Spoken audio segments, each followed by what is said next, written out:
Hey guys, it's Maddie, and today we are super excited to show you guys the next episode of our Trucking Culture series, which covers all kinds of music, movies, and other media that have made a major impact on the trucking industry. In today's episode number 10, we will be taking a deep dive into the details of the making of the trucking movie, Duel. But before we begin, we sincerely hope you've enjoyed our Trucking Culture series so far, and we'd like to thank you all for making it so successful. Although in the past, we have put the series behind our Patreon wall and eventually on our Jack's Chrome Shop YouTube channel, for future episodes of the series, such as this one, we will be transferring Trucking Culture to our sister channel, Chrome and Steel Radio YouTube, where we will be bringing you 2 times the amount of Trucking Culture with not just 1, but 2 episodes each month. If you want to continue to watch even more episodes of Trucking Culture, be sure to like this video and subscribe to the Chrome and Steel Radio YouTube using the link in the description box below. Thanks for watching, let's get started. I don't know, all I did was pass this stupid rig a couple of times, and he goes flying off the deep end. He has to be crazy. This quote, taken from the trucking TV movie Duel, describes the 1971 American action film rather well, in a nutshell. Written by Richard Matheson, and based on his own self-entitled short story, this iconic trucking film was actually based on a real-life road rage incident experienced by Matheson himself, who was relentlessly tailgated by a truck driver on November 22, 1963, the same exact day President JFK was assassinated. Showcased as a trucking TV movie turned psychological thriller, Duel debuted the story of an average American man being terrorized by a massive tractor trailer. This fan-favorite freight hauling film marked the feature-length directorial debut of the now highly celebrated Steven Spielberg, who at the time of Duel's debut was a mere 25 years old. With much of the movie filmed on location in communities around Los Angeles County, California, Spielberg was originally given only 10 short days and a $450,000 budget for filming. However, after almost 20 more minutes of theatrical scenes were added, the director was given 3 additional days to finish up the film. Speaking of Spielberg and other cast and crew members, it was Steven himself who hand-selected star Dennis Weaver to act as main character David Mann. After watching Weaver's compelling work in Orson Welles' Touch of Evil, Spielberg lobbied for Weaver to land the lead role in his film, Duel, as well. Although Spielberg had wanted Weaver from the get-go, it wasn't actually until the evening before shooting was to begin that he was officially signed.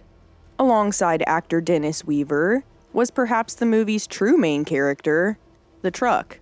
Much like any other actor or actress, the truck itself also underwent an audition process, with Spielberg selecting the older, long-nosed Peterbilt over the flat-faced cab-over-style trucks that saw heavy use during the time.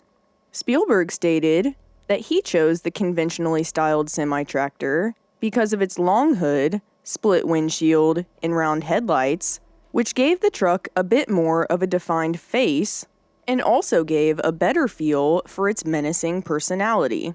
Additionally, Spielberg said he liked the look of the multiple license plates being on the front bumper, because it suggested that the trucker had ran down other drivers in other states.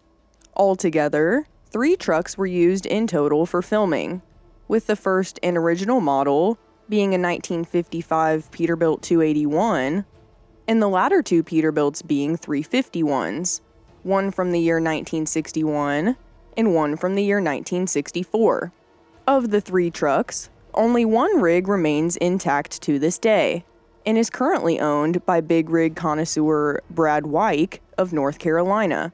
Wyke, who collects and restores classic trucks in addition to running his own trucking company, bought the beloved big rig back in 2009, and despite dozens of offers, he won't sell the truck or say what he bought it for. Aside from the Peterbilt Aggressor truck, The car driven by Dennis Weaver's character, David Mann, was also carefully chosen for the film. Although Spielberg said he did not care specifically what kind of car was used for the film, he did insist that the model be red in color and small in size, in order to contrast the earth-tone California landscape and the towering size of the much taller semi-truck. The final car picked for the film was a red Plymouth Valiant. Although much like the trucks, 3 cars were used in total. The models used in the movie's original release were from 1970 and 1971, with the later model 1972 Slant 6 seen in the re-released theatrical version of the movie. After the successful broadcast of the original made-for-television movie as ABC's Movie of the Week, Universal Studios opted to release a theatrical version of the video overseas in 1972.